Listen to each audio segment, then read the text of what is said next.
Welcome to the Department of Justice. And I love our team.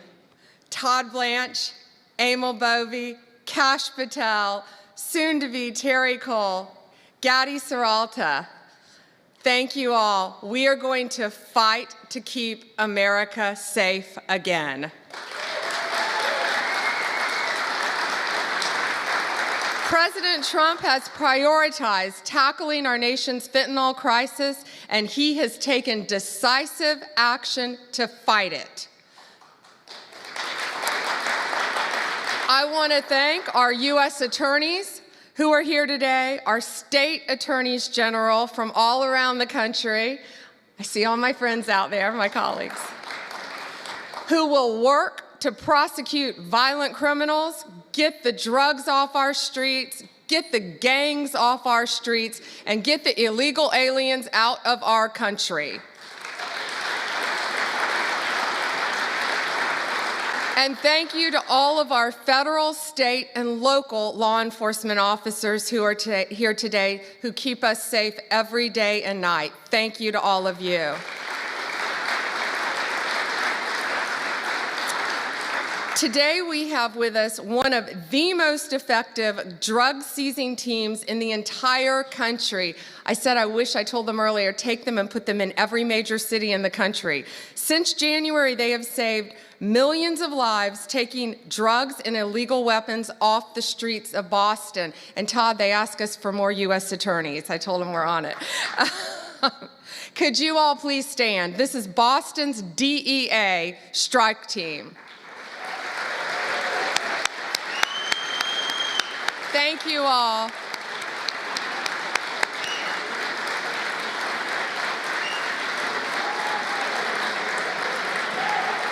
Thank you.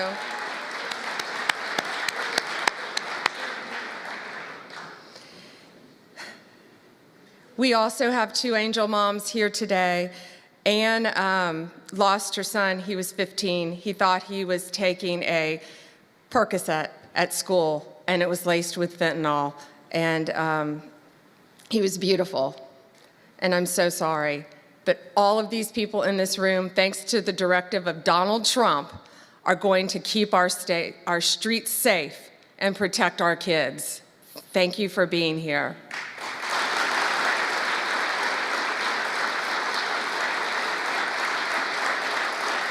And Tammy's beautiful daughter, Kayla, was murdered violently by an illegal alien from El Salvador who should not have been in our country. And thanks to Donald Trump, they will all be deported very soon, thanks to his work, Homeland Security, and I say the unsung hero, Stephen Miller.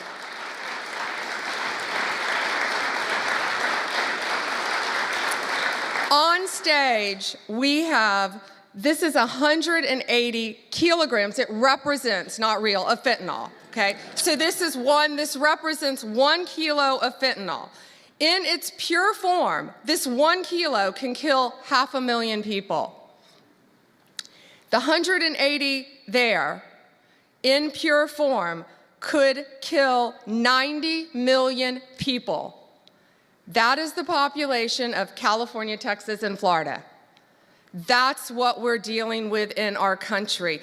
That's why angel moms go around the country. That's why Donald Trump has taken such a hard stance against cartels, securing our borders, getting these gangs and drugs out of our country. But look at that. That can kill 3 states in its pure form. That should terrify everyone. I see our senators made it. Did our senators? Thank you. However, taking the drugs off the streets is only half the battle. President Trump has secured our borders and will continue to fight the cartels throughout this country, deport them all, or lock them up for the rest of their lives, thanks to our prosecutors around this country where they belong. Under the last administration, cartels, criminals, they freely walked in and out of our country with impunity. No longer. Under Donald Trump, They live in fear, and they better live in fear because we're coming after all of them. I am so proud to have a team with Emil and Todd and all of our great team. And we all work for the greatest president in the history of our country. We are so proud to work at the directive of Donald Trump. It is, he will never stop fighting for us, and we will never stop fighting for him and for our country. It is an honor to welcome to the Department of Justice the 45th and the 47th President of the United States.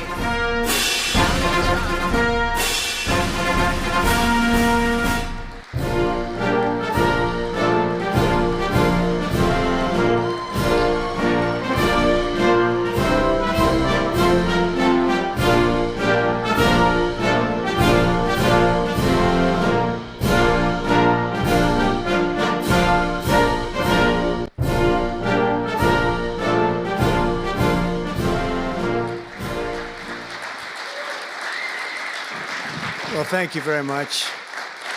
Thank you. Thank you, Pam, very much. What a job you're doing. And it's a true honor to be with you today. This is a storied hall, if there ever was one. And based on the crowd, I think we broke the all-time record. But as we begin a proud new chapter in the chronicles of American justice, this really is something. We're turning the page on 4 long years of corruption, weaponization, and surrender to violent criminals, and we're restoring fair, equal, and impartial justice under the constitutional rule of law. And you're the people that are doing it. Very, very proud of all of you. Under the Trump administration, the DOJ and the FBI will once again become the premier crime-fighting agencies on the face of the earth. People ask me, what am I going to do about law enforcement all the time? The fake news back there, they're asking me that all the time. What am I going to do? And when are you going to do it? And I answer them by saying I've already done most of it by appointing the people that I've appointed. They're sitting right here. They've done most of it. I don't do it, they do it. Right, Pam? I think, oh, you are so tough, they just don't know yet. Let me begin by congratulating the incredible people who will lead these historic reforms. And we start with somebody that you just saw, Pam Bondi. She's extraordinary, and I've known her very well for a long time.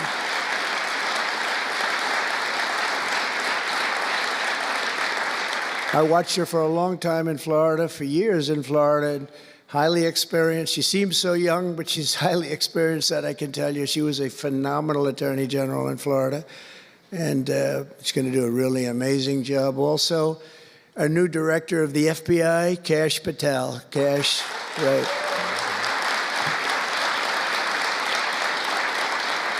A man that I'm very proud of. I've known him and Emil for a long time under tremendous pressure. I saw these guys under some of the most corrupt judges. It's not even imaginable how corrupt they were. And these guys never wilted. They were not shy. They fought. They weren't afraid. And they were brilliant. Deputy Attorney General Todd Blanche and Principal Associate Deputy Attorney Emil Beauvais. And thank you both very much. Right. Great people. They're great people.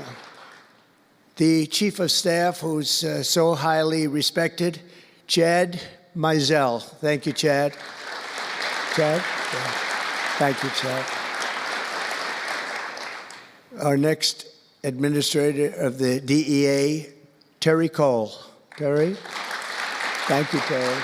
Good luck. Going to do great. Senior counsel to the Assistant Attorney General for Civil Rights. Boy, I've been watching him on television last couple of weeks. He is really a tough one, and he's a great one. Leo Terrell, you watch how good he's going to be. He's going to be so good. Thank you, Leo. Great guy. Assistant Attorney General of the Antitrust Division, who's got an incredible reputation. She'll do very, very well. Gail Slater. Thank you, Gail. Good luck. Great job. Now, we're joined by many, many great friends and terrific friends, and I won't be able to, too many to name, but some that I just see very quickly. General Flynn, thank you for being here. Here's a man who went through hell, by the way, and he shouldn't have. He's a patriot. He went through hell. We're also pleased to be joined by Senator Chuck Grassley and House Majority Whip. Where's Chuck? Hi, Chuck. House Majority Whip Tom Emmer. Tom, great job you're doing. Representative Guy Reschenthaler, one of the toughest names to say, but I got it perfectly, I think. And State Attorney General Ken Paxton, thank you very much. Thank you very much. Somebody who was with us early on, and she's really become a big star and very popular, Brenna Bird. Thank you, Brenna. Thank you very much. Steve Marshall, Alan Wilson, James Othermeyer, Chris Carr, Dave Sunday, Marty Jackley, as well as White House Deputy Chief of Staff, Stephen Miller. What a man Stephen is. Become a big star. Right, Emil? Steve Miller. Steve has been something very special. For generations, the Federal Department of Justice was one of America's most revered institutions. The men and women of the DOJ brought down the mafia, hunted down the killers, kingpins, and spies, tracked down terrorists and traitors, and tore down corrupt political machines all across America. This department commanded the respect and admiration of the entire world. And with Pam and Cash and all of the people I introduced and far more, big numbers, and all of you sitting back there, I recognize so many of you. But with you leading the way, it'll soon be the most admired and most respected of all. You're going to be more respected, and I really believe that there's also a lot of things to solve, a lot of problems to solve.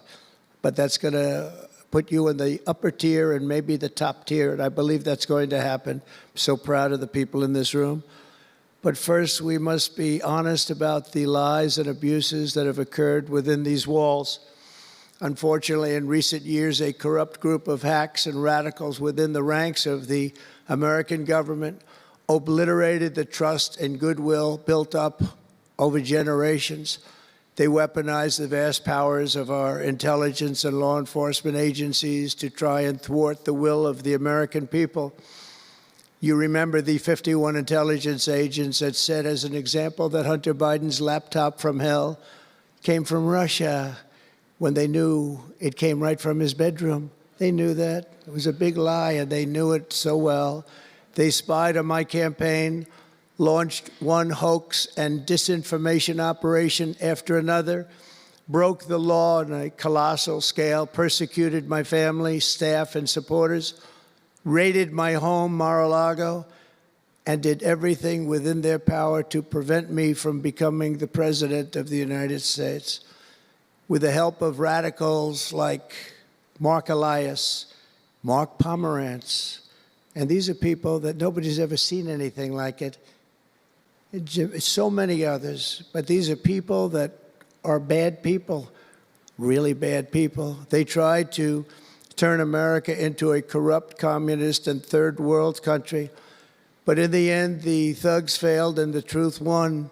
Freedom won, justice won, democracy won, and above all, the American people won. There could be no more heinous betrayal of American values than to use the law to terrorize the innocent and reward the wicked. And that's what they were doing at a level that's never been seen before.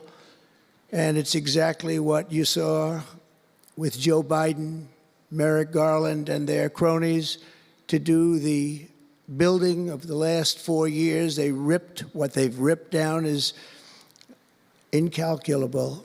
But what you're going to build up is likewise something that will be breaking all sorts of records. They set loose violent criminals while targeting patriotic parents at school board meetings. They dropped charges against Antifa and Hamas supporters while labeling traditional Catholics as domestic terrorists. The Catholics, we did very well with the Catholic vote, so I want to thank them for that. They imported, they really did. Record numbers. I would say, what's with the Catholics? They're really after the Catholics, so I don't know. They were after a lot of people. Maybe they didn't even know why. They imported illegal alien murderers, drug dealers, and child predators from all over the world to come into our country while putting elderly Christians and pro-life activists on trial for singing hymns and for saying prayers. They went to jail for that. Our predecessors turned this Department of Justice into the Department of Injustice. But I stand before you today to declare that those days are over, and they are never going to come back. They're never coming back.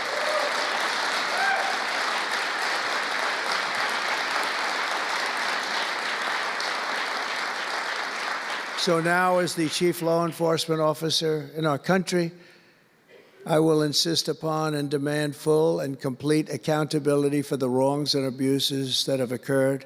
The American people have given us a mandate like few people thought possible. We won every single swing state. We won the popular vote by millions and millions of people. We won districts, 2,750. Think of that, 2,750 districts compared to 505. So we won it at levels that have, I don't believe, ever seen before. That's the one where you see the map of the United States and it's all red.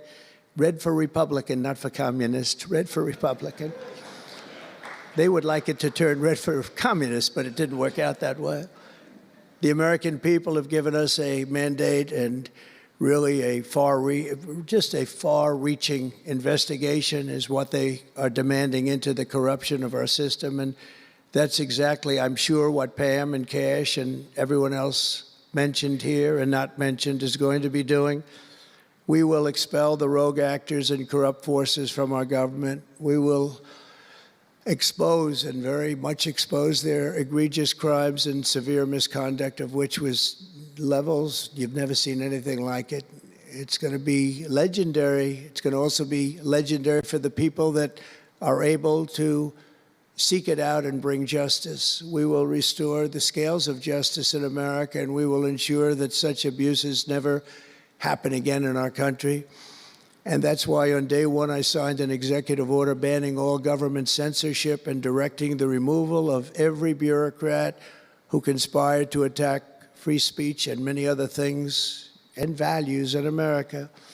My administration stripped the security clearances of the disgraced intelligence agents who lied about Hunter Biden's laptop from hell.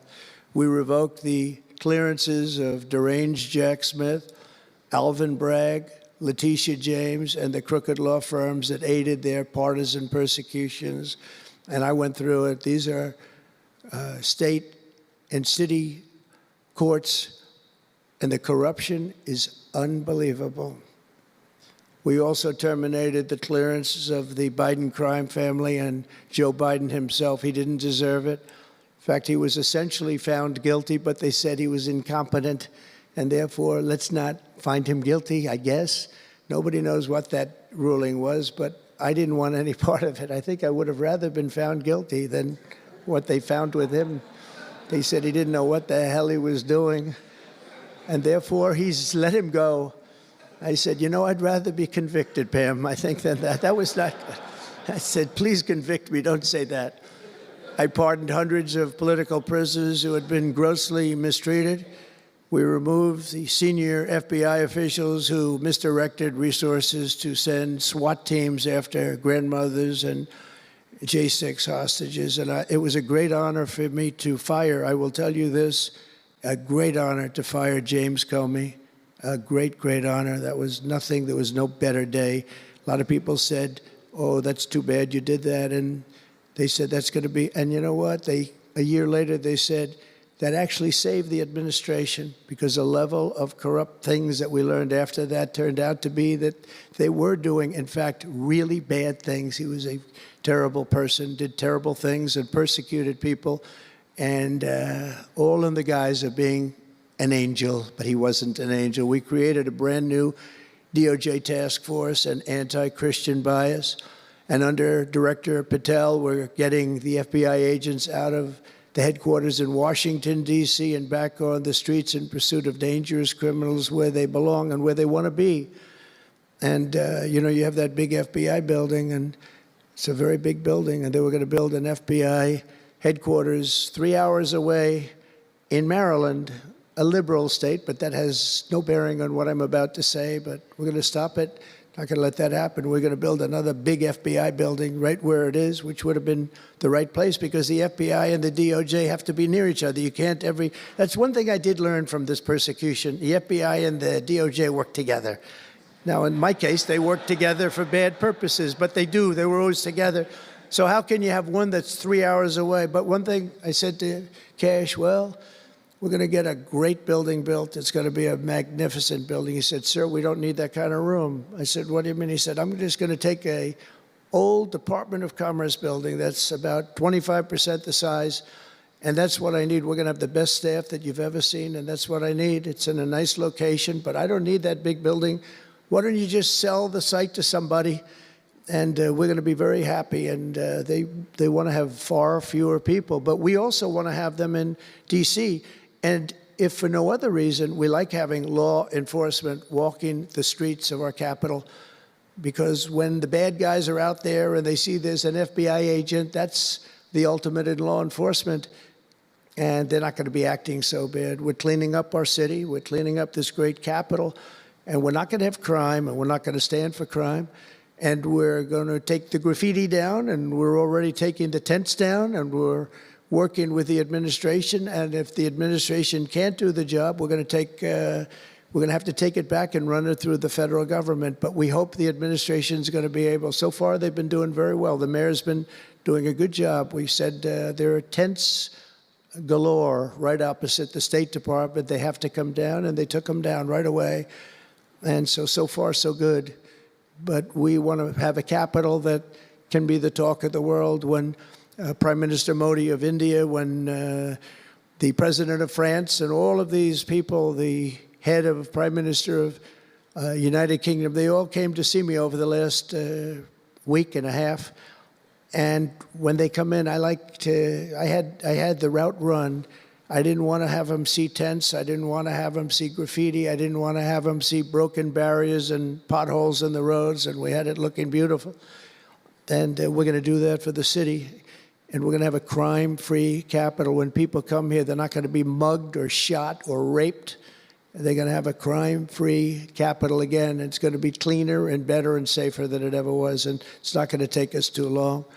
There's a new phenomena that is taking place with these violent, vicious lawyers that we have all over. They play the ref. You know what playing the ref is? Like the great Bobby Knight basketball coach. He'd scream and scream at the ref. He'd scream. I watched by the way, I love Bobby Knight because he endorsed me.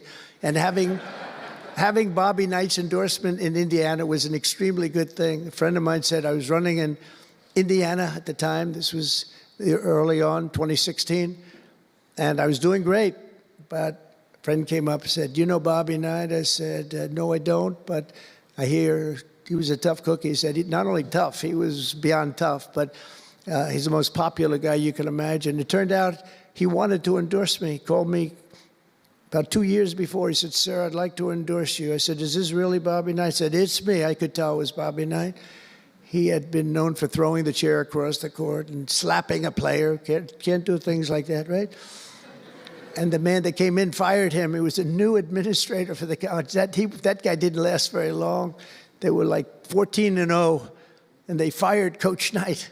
That was not good, but he had a little chip in his shoulder. But he loved Trump, and he came in, and he said, "I'd love to endorse you." He said, "If you ever run, please call me." So he said, "You know Bobby Knight?" I said, "Well, I don't know him, but he called me a couple of years ago." It was an amazing phenomenon. I took his number, and on each side of my desk in New York, I had stacks of paper, like nice and neat, but about 2 feet high each.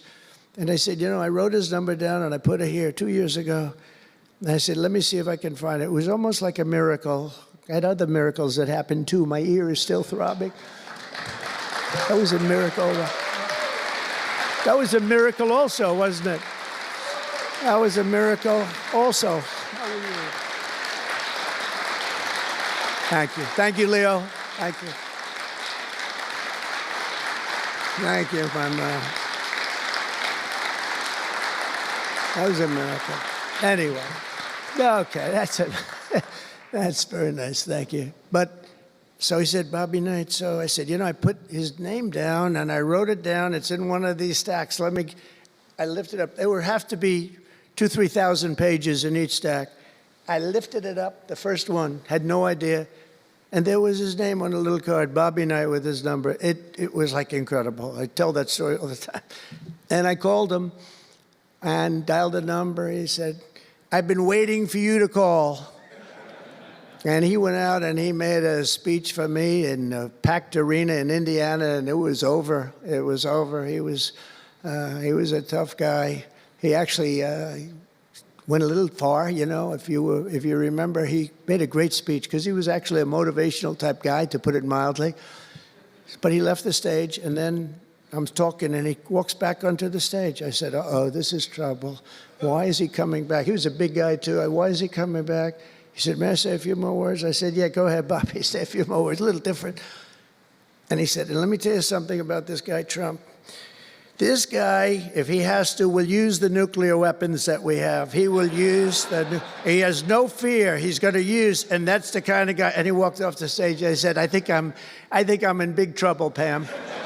That was not good, but it worked out okay. In the meantime, we won the state in a landslide, and it was great, and it was just an amazing period of time. But this is the most amazing period of time. I think this is more amazing. What's taken place is more amazing. I think it's more consequential, and if we do the job, one of the big media outlets said what we did was the most consequential election in the last 129 years. Well, if we do the job that we're all capable of doing, I think it's going to prove to be that and then some, and that's what we want to do. We have a real big shot at making this country so great, so great. What happened to our country was so sad. What they've done in 4 years to our country with the borders, with Afghanistan, the most embarrassing period of time, allowing the Russian situation, it was never going to happen, with Ukraine. Allowing October 7th to happen would have never happened, because under me, Iran was totally broke. They had no money. They weren't giving any money to Hamas or Hezbollah. It was totally broke. But allowing inflation, look at what inflation's done to people, been so devastating. And now you see that, by the way, price of eggs is down 35% in the last week and a half. We're doing a good job. Brooke is doing a good job. Brooke Rollins and everybody. And inflation's down, interest rates are down, gasoline has come down to a level that we haven't seen in a long time. All things that we wanted to do, because then everything else is going to be coming down. We want it to come down. We want bacon to come down, and groceries, a term I used to use. It's sort of an old-fashioned term, but I used to use it on the campaign trail, those last 90 perfect, beautiful days. We just hit it. And I want to thank Susie. You have done a great job, Susie Wiles. Great job, Susie. A big magazine just named her the most powerful woman in the world, and that's okay with me. She is the most powerful woman. You think about it, John, right? The most powerful woman in the world, but she's great. And we had a great 90 days. It was a perfect 90 days, and it was a great result, but we want to put that result to good use by doing a phenomenal job. And I want to tell you that Todd and Emil know this very well. We had an amazing judge in Florida, and her name is Eileen Cannon, and I didn't know her. I still don't know her. I don't believe I ever spoke to her, even during the trial, but I did appoint her, federal judge, and these fake lawyers, these horrible human beings, were hitting her so hard, public relations-wise. They were playing the ref. I don't think it's legal. I don't think it's legal. They might as well go out and just shout it in a courthouse. They were saying she was slow, she wasn't smart, she was totally biased, she loved Trump. I didn't know her, other than I saw her the couple of days that I was in court, and I thought her decorum was amazing. Anything bad they could say, though, they were saying about her, it was whatever they could say bad about a human being, all made up. because actually she was brilliant. She moved quickly. She was the absolute model of what a judge should be. And she was strong and tough. And how do you get them to stop if you're a judge? How do you get them to stop with the playing the ref? Bobby Knight would play the ref. That's why I brought up the Bobby Knight story. He would play the ref. He'd scream at the ref. He'd scream so hard. Oh, boy, it was terrible, actually. And the people would come up, his assistant coaches would come up to players. Coach, don't do that. Don't do it. He said he's not going to change his tune, coach. He called it. He's not changing. I don't care. And he's screaming. That's when he threw the chair. He starts going crazy. And he said, no, he's not going to change this time, but he's going to change for the next play. And sure as hell he did. You know, Bobby, by the way, had the last undefeated team in basketball. And relatively speaking, you know, he had a team. He always had a team. He never had that. Well, he had a couple of great players, obviously, some top NBA players, but very few relatively. He had a team, but he won the national championship 3 times. But he had the last undefeated team in basketball. And he would play the ref, and he would scream at him. He knew exactly what he was doing. They're doing the same thing. He said, no, he's not going to change now, but he's going to change for the next one. That's what he wanted to do. He wanted to scare the hell. They wanted to scare the hell out of the judges, and they do it. And how do you stop it if you're a judge? Because you want to go home, you have a family, you have children, and the New York Times will write whatever these people say, and the Washington Post, and the Wall Street Journal, and MSDNC, and the fake news CNN, and ABC, CBS, and NBC, and they'll write whatever they say. And what do you do to get rid of it? You convict Trump. All you have to do is be really tough on him and ultimately convict him, and they leave you alone. It's totally illegal what they do. I just hope you can all watch for it, but it's totally illegal. And it was so unfair what they were doing to her. But they do it all the time with judges. But in her case, she was very courageous, and it only made her angry. Wouldn't you say? It just made her angry.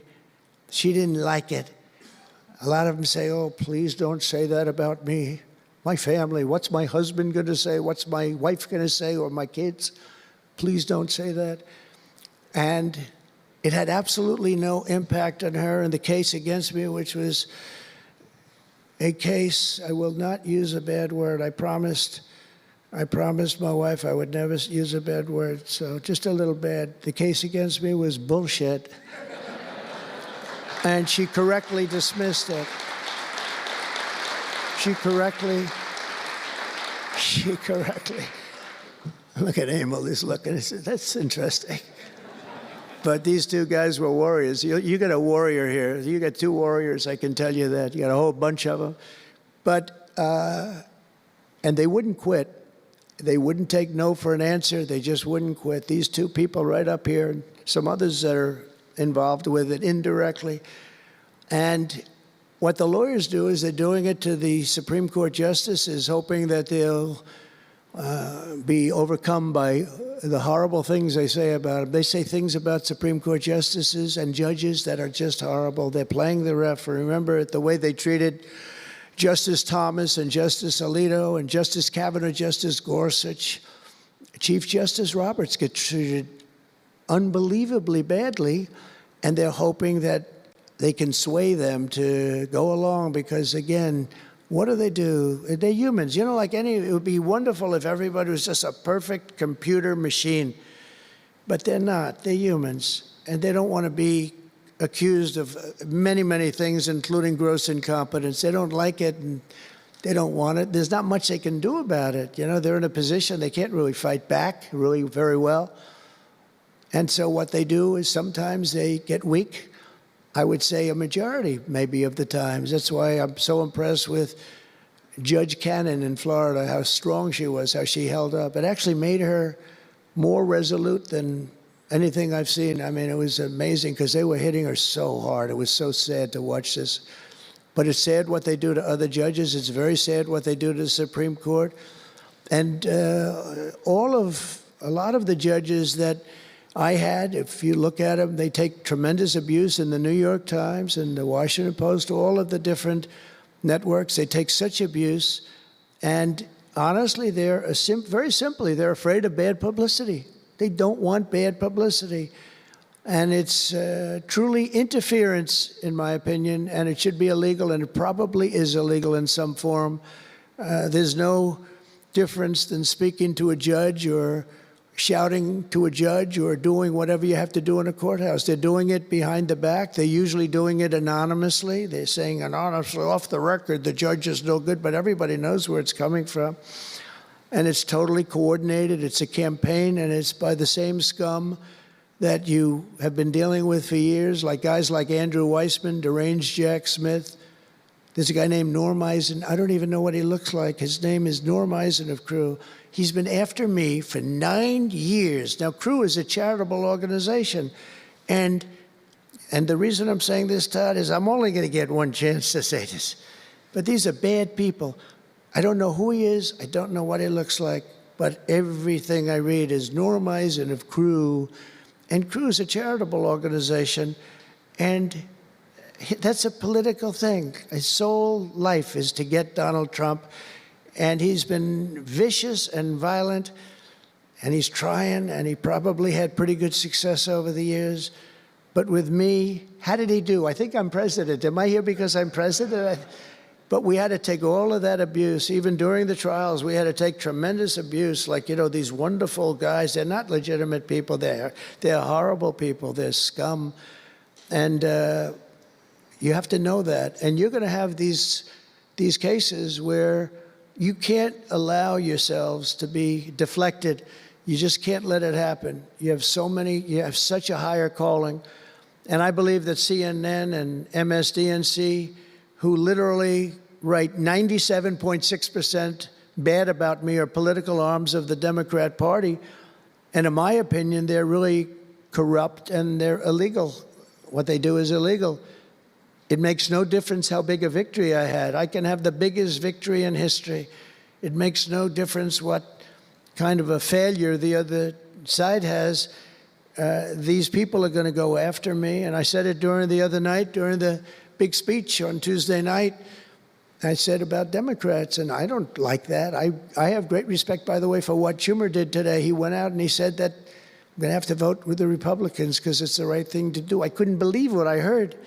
But, you know, I think he's going to get some credit for it. I think, let's see what happens tonight with the big vote as it comes. But these networks and these newspapers are really no different than a highly paid political operative. And it has to stop. It has to be illegal. It's influencing judges, and it's really changing law, and it just cannot be legal. I don't believe it's legal. And they do it in total coordination with each other. And everything we do, we're restoring law, restoring order, and restoring public safety in America. That's what we want to do. And we're bringing honor and integrity and accountability back to the highest levels of the FBI, DOJ, and throughout our government. We're bringing our country back faster than anyone ever thought possible. We're working so hard at doing it, and we want fairness in the courts. The courts are a big factor. The elections, which were totally rigged, are a big factor. We have to have honest elections. We have to have borders, and we have to have courts and law that's fair. Well, we're not going to have a country. Crooked Joe Biden got us into a real mess with Russia and everything else he did, frankly, but he didn't know about it, and he, generally speaking, signed it with AutoPen, so how would he know? That AutoPen is a big deal. I don't know, you know, they're having, who's doing this? So when my people come up, Will and all of the people, Steve, they come up and, sir, this is an executive order. They explain it to me, and, you know, 90% of the time I sign it, 99% of the time I say do it. But they come up and I sign it. But you don't use AutoPen. It's, number one, it's disrespectful to the office. Number two, maybe it's not even valid because, you know, who's getting him to sign? He had no idea what the hell he was doing. If he did, all of these bad things wouldn't be happening right now. But we're going to get you back into a great position, and we've already started. They say that we had the most successful first month of presidency. Not a long time, but it's still a lot. It's like if you're a golfer, sinking a 3-foot putt on the first hole gives you confidence to sink something on the second hole. But if you miss that first putt, you don't like to have the putt on the second hole and the third hole. It could be a very bad experience. nice to get that first month, and now we have more than a month. Now we have a month and a half, and it's going really, really well. I can tell you as a little secret, although the cameras are blazing back there, so it's not that much. But I think we're doing well, as you have been hearing about Ukraine. I think we're doing now well with Russia. We're speaking with President Putin. We want to get the war over.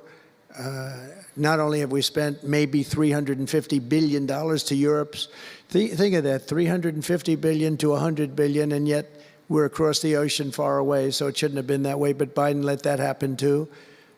And we're getting a deal where we're going to get that back, but much more importantly are the lives that we're talking about. On average, 2,000 young people are being killed every single day. Now, they're not from here. They're from nowhere close to here, but they're young people. They're human beings, and they have parents. They have sisters and brothers, the mothers and fathers, the friends and the families and the towns where they grew up. And they're losing, on average, 2,000, even 2,500 a week. And I want to get it stopped. And we've had some very good calls today with Russia and with Ukraine. They've agreed for a ceasefire if we can get it with Russia. And it's not easy. It's a tough one. But I think we're doing it. And as the Secretary General said yesterday of NATO, a terrific guy, he said without Trump, we wouldn't be talking about it. It would just go on for years, and millions more people, millions of people have been killed, but millions more people would be killed. And he said it was a great honor. Without me, it would just keep going on. We're looking for the ceasefire now with Russia, and we've had some very good talks about it. We've had some very good responses. And I can tell you that there was a case where there would have been no war if I were president, and it's just 100% would not have happened, would never have happened. I used to speak to President Putin a lot about it. I said, don't do it. Don't do it. I won't tell you what the consequence was. I won't tell you what he said. But if he believed even 5% of what I said, then he would say, I'm not going to do it. And I think he did. But we had a good relationship, and we had a professional relationship, and his respect for this country.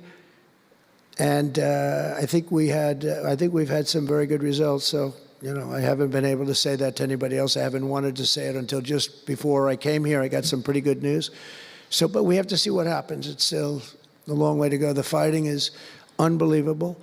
Russia has a large group of Ukrainian soldiers, as we speak, surrounded and in grave danger. They've been able to surround them. They're in grave danger. Biden should have never let this war happen. First of all, you don't want to pick on somebody that's a lot larger than you, even with the money. There's a lot of money that we gave them and a lot of equipment. We make the best military equipment in the world, but even with all of that, it's unbelievable. Right now, you have a lot of Ukrainian soldiers that are encircled and in grave danger, and I've asked them not to kill those soldiers, please, not to kill those soldiers. We don't want them killed. It's such a shame to see what's happened. A thing like that would have never happened. Inflation would have never happened. October 7th would have never happened. Israel, Iran had no money. They were totally broke. Think of it. They had no money to give to anybody. They were totally broke. And within a short period of time, as soon as Biden came in, he took out all the sanctions. In China and everybody else that wasn't buying oil from Iran was buying it at levels that they never spent before. And it was a sad thing. And if you look at Afghanistan, that was probably what got Putin started, because when he looked at how horribly we looked, I think the most embarrassing day, not that we got out because we were getting out. I would have been out faster than them. I was the one that got it down to the right level. But we would have kept Bagram, the big Air Force base. We would have kept it. Right now, China occupies Bagram. And the reason we would have kept it is because they were 1 hour away from where China has and builds its nuclear missiles and weapons. And they gave that up. At the dark of night, they left the lights on, and they left the dogs behind, by the way. A lot of people say, what about all the dogs? They had a lot of dogs, and they left the dogs behind. And what a shame, what a shame.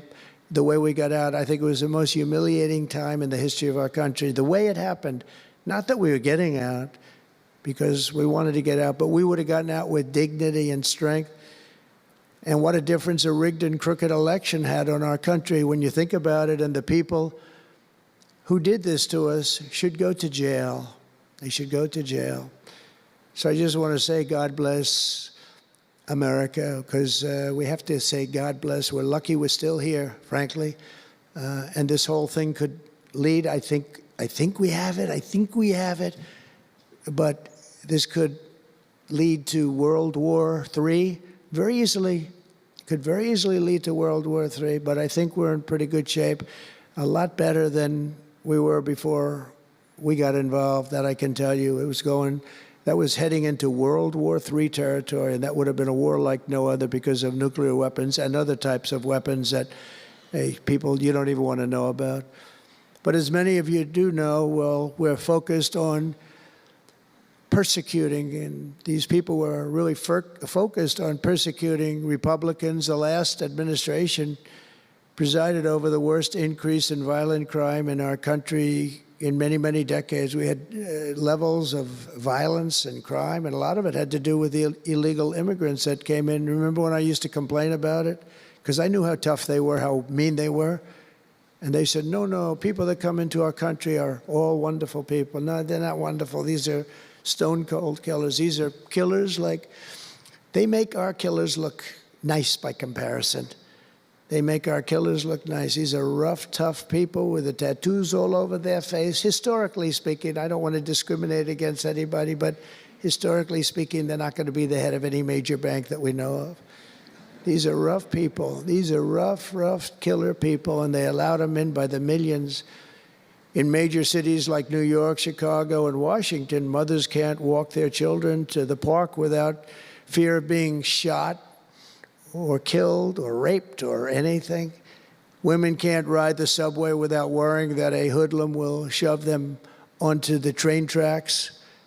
In New York, it's happened twice in the last couple of weeks. They're standing there, a perfect Wall Street gentleman in one case, and another person who was a worker, good worker, an electrician, gets pushed into a train going 45 miles an hour just prior to the train, not stopping, going to go through that. I know the stations very well. I used to take the subway. I used to feel safe. When I was young, my parents would drop me off at the subway. I'd take the subway to my school. Can you believe it? Today, they wouldn't be doing that. And we want to get a country back maybe where you can do that again, Pam. But it's so sad to see what's taking place. Under the Biden regime, average monthly homicides increased by 14%. Property crime rose tremendously. Violent crime went up at least 37% that they know of. Rape soared by 42%. Car theft rose by 48%. And robberies surged to 63 to 100%. They don't even know what the number is. And I have no higher mission as President of the United States than to end this killing and stop this law-breaking and to making America safe again. And that's what you're all about in this room. We want to protect Americans, and we protect everybody that's in our country, American or not American. We want to have a safe and proud country. We're joined today by dozens of police officers, sheriffs and sheriff's deputies from all across the country. My message to these law enforcement heroes is simple. With me in the White House, you once again have a president who will always have your back, will always have your back.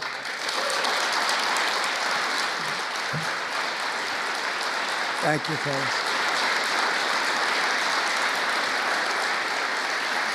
Thank you.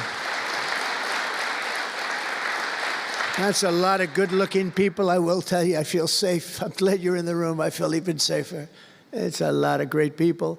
On day one, I signed an executive order directing Attorney General to ensure that anyone who murders a police officer immediately, with as fast a trial as we can have, gets the death penalty.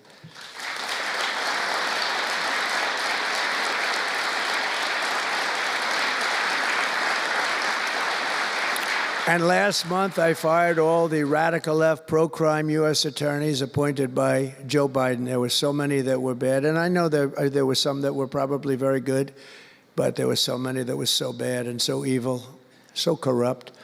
Instead of having Marxist prosecutors who want to put police officers in handcuffs and go after a police officer rather than a criminal, I appointed patriotic, tough-on-crime warriors who will partner with police to put dangerous offenders behind bars, put them in jail.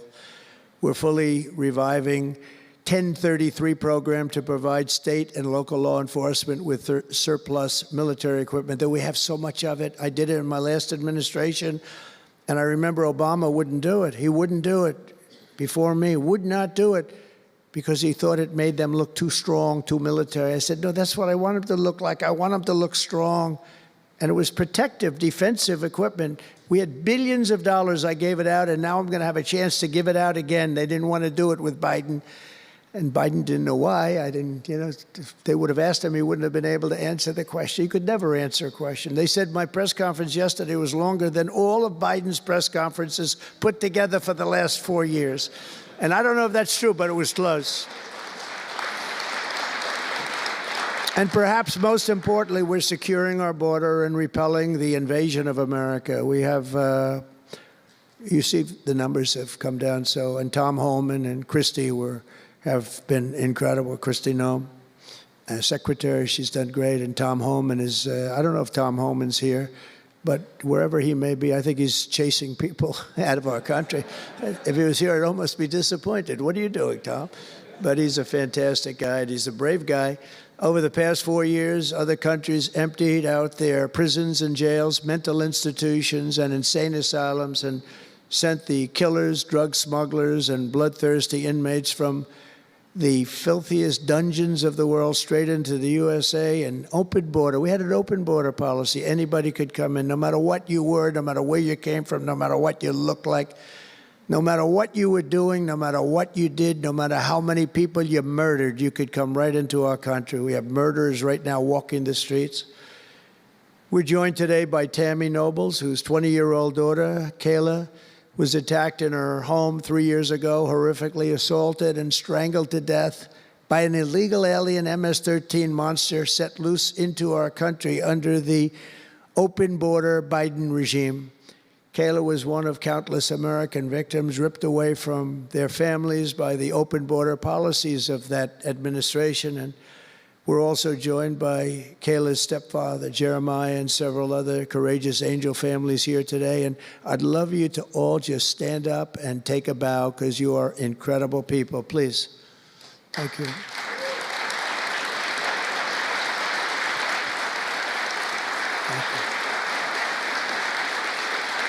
Thank you.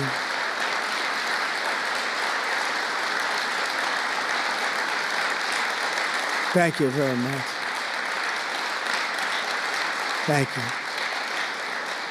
But I want you to know that we are working every day to expel these savages from our country and ensure that what happened to your loved ones will never happen again. So their legacy is going to be a great one. Thank you all very much. We appreciate it.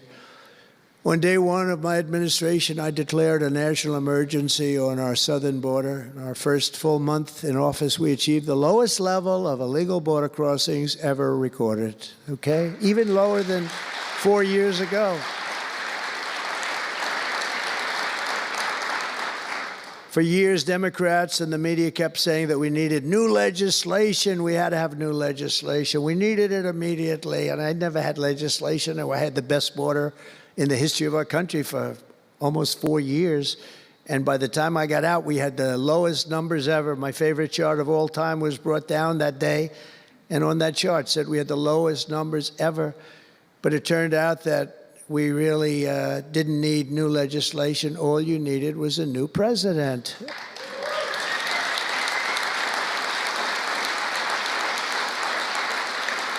And I said that the other night.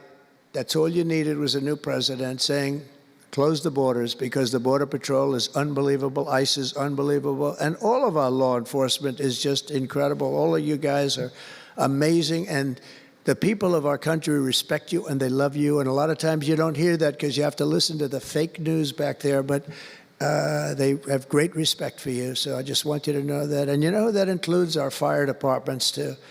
They don't get spoken about enough. You know, they go into some of the areas I read where they're shooting them off ladders. Can you believe it? They go up to put out a fire, Leo, and they go and they shoot them off a ladder.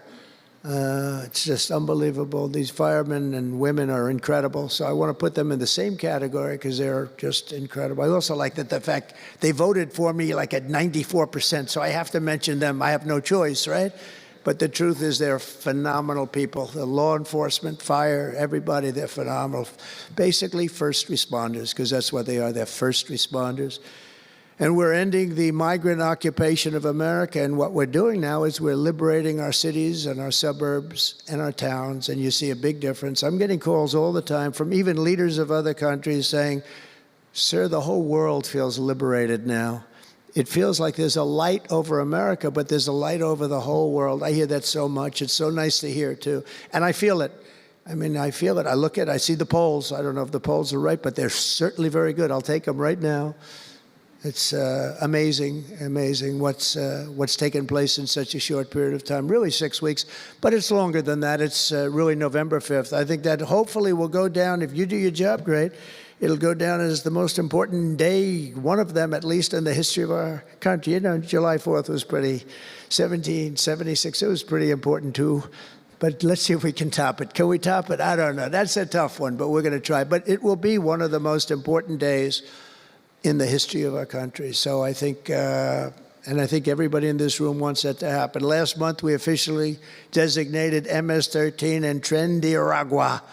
That's the Venezuelan gang, the toughest gang, they say, in the world, and the Mexican drug cartels as foreign terrorist organizations. That's a big deal. Nobody wanted to do that in the past.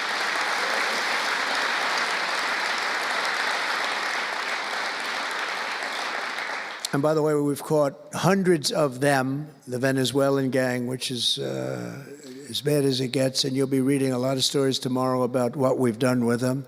And you'll be very impressed, and you'll feel a lot safer, too, because they are a vicious group. They went into Colorado. They took over areas of Colorado. They sort of were like me. They were in the real estate business, but they didn't go out and get financing. They just took over a building and kept it. And they said to the tenants, get the hell out of here. One man called the police, and they cut off his fingers. And they say, you call again, your other fingers, and you call a third time, and you're dead. These are tough people and bad people, and we're getting them out of our country. And some are so bad, we don't want to get them out. We have to put them in jail because we don't want to even take a chance that they can come back. Thanks to our efforts, Mexico recently handed over 29 of the biggest cartel leaders, including the depraved kingpin charged with the 1985 murder of DE agent Kiki Camarena. And that was a big deal, if you know. They've been looking for this person for years, many years, and we got him. This evil killer will be now prosecuted to the fullest extent of the law. And we know that, well, it's, let's put it this way, I have to be nice. It's a very strong case. We're stopping the criminals pouring across our borders at record levels, and we're also stopping the massive quantities of deadly drugs. In 2023 alone, drug overdoses killed more Americans in 12 months than they did during the entire decade between 1980 and 1990, so 10 times more, but it's much higher than that. More Americans died from fentanyl last year than died in the Korean War, or the Iraq War, or the Afghanistan War, all of them combined. That's why I've placed large tariffs on Mexico, Canada, and China, and they will remain in place until these deadly poisons stop pouring into our country. And I will tell you, as soon as I put on the tariffs on Mexico, Canada, and China, unbelievable results have been seen in the last few weeks. Unbelievable results. They weren't happy about it. You probably read they weren't happy, but they are working like hell to end it. They weren't working very hard before I did that. With us today is a brave mother and advocate, Ann Fundner, who lost her beautiful 15-year-old son, Weston, to fentanyl. And Ann, if you would, I'd like to ask you to come up and say a few words, please. Thank you.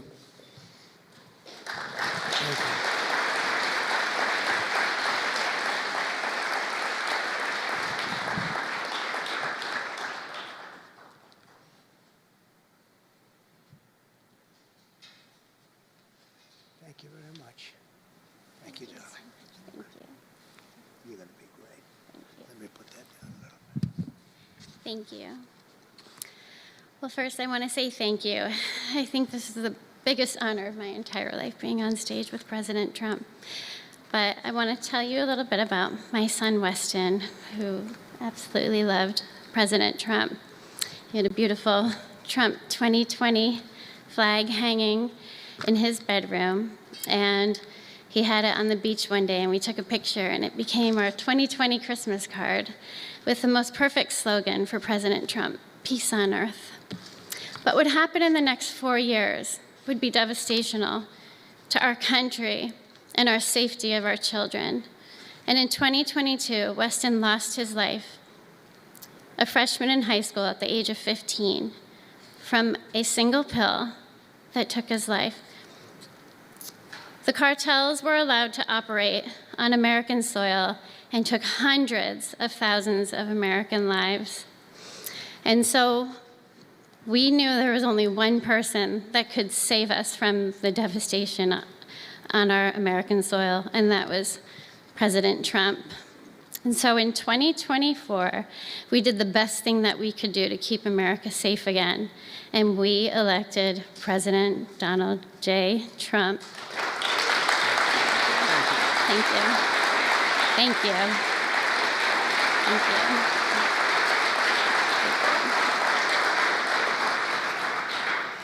Thank you. And he's done everything that he has promised. We have a 98% decrease in border crossings.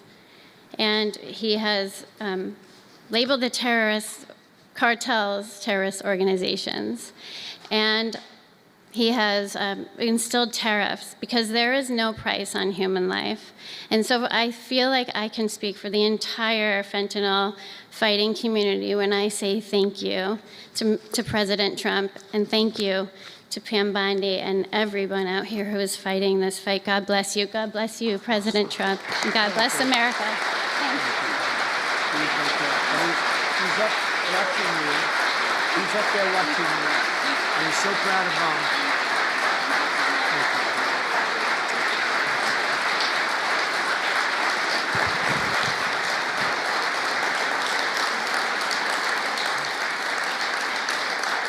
Thank you, Ann, very much.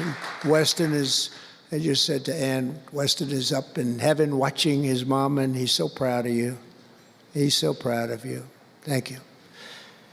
We're also joined today by a number of other American families who have lost loved ones to fentanyl, and I'd love you to just stand up for a second, and we want to acknowledge you, and also your daughters, your sons. They're looking down on you, and they're loving you like crazy. So thank you very much.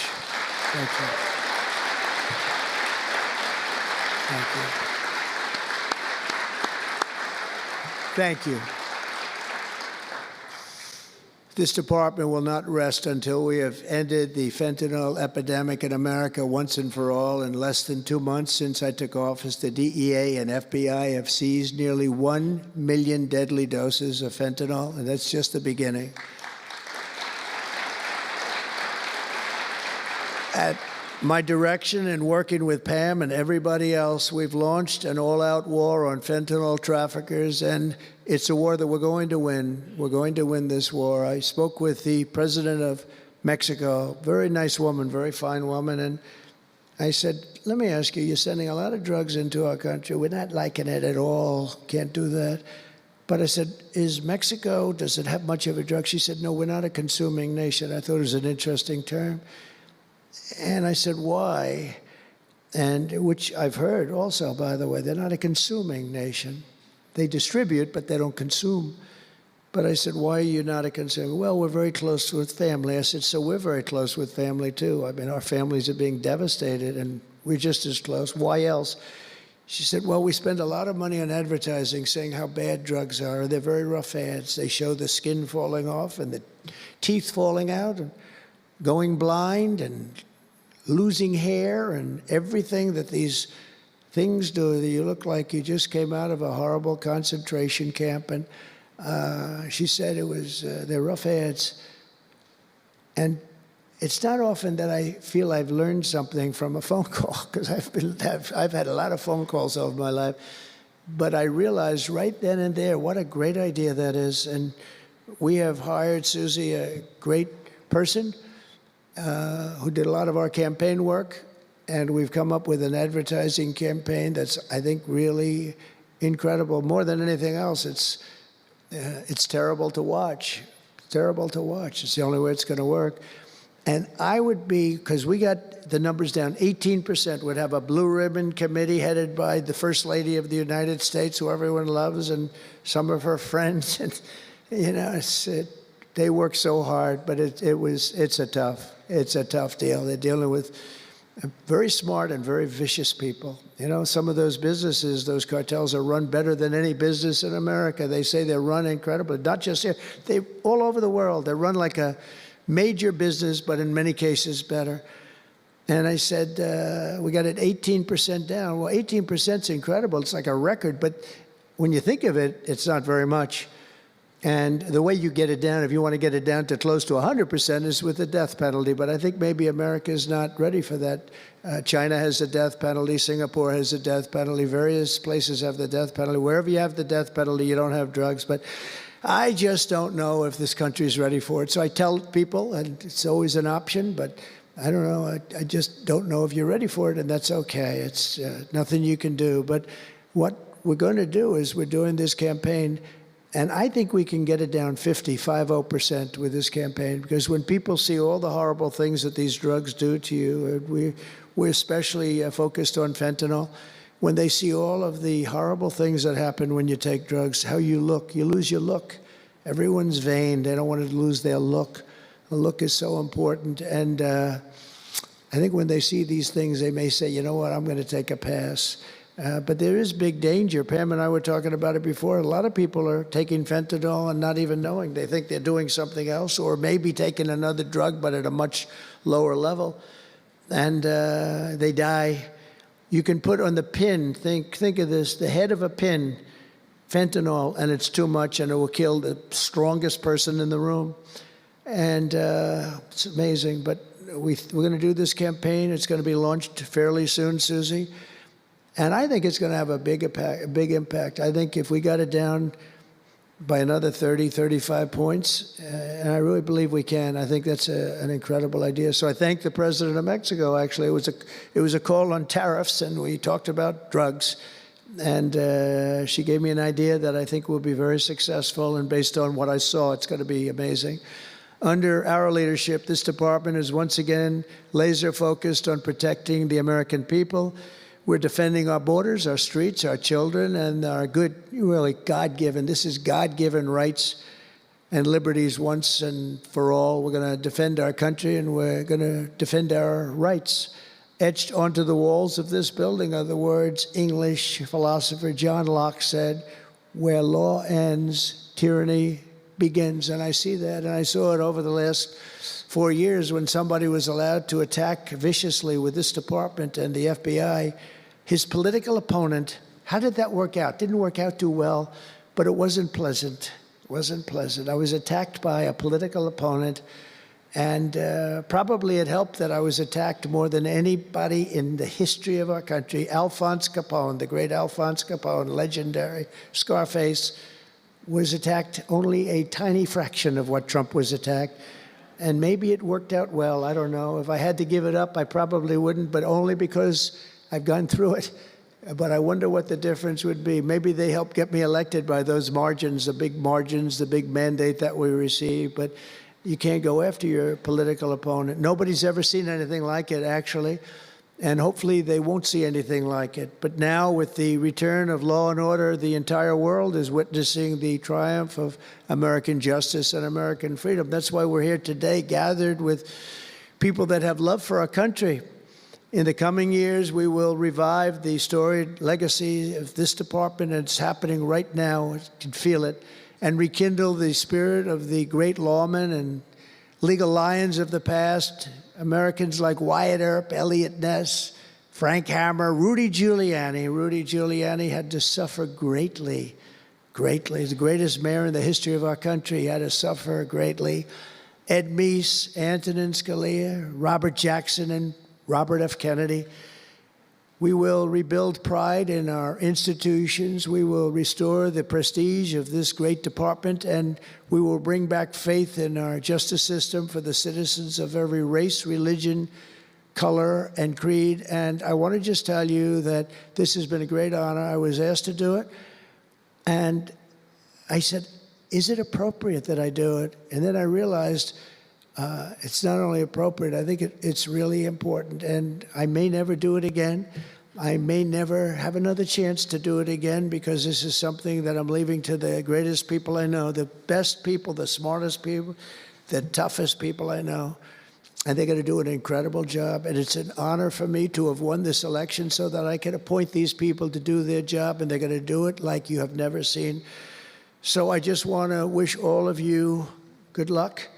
It's going to be an interesting journey, not going to be easy, but you're going to win. You're going to win, win, win, and fight, fight, fight, and it's going to end up being a tremendous result for this country.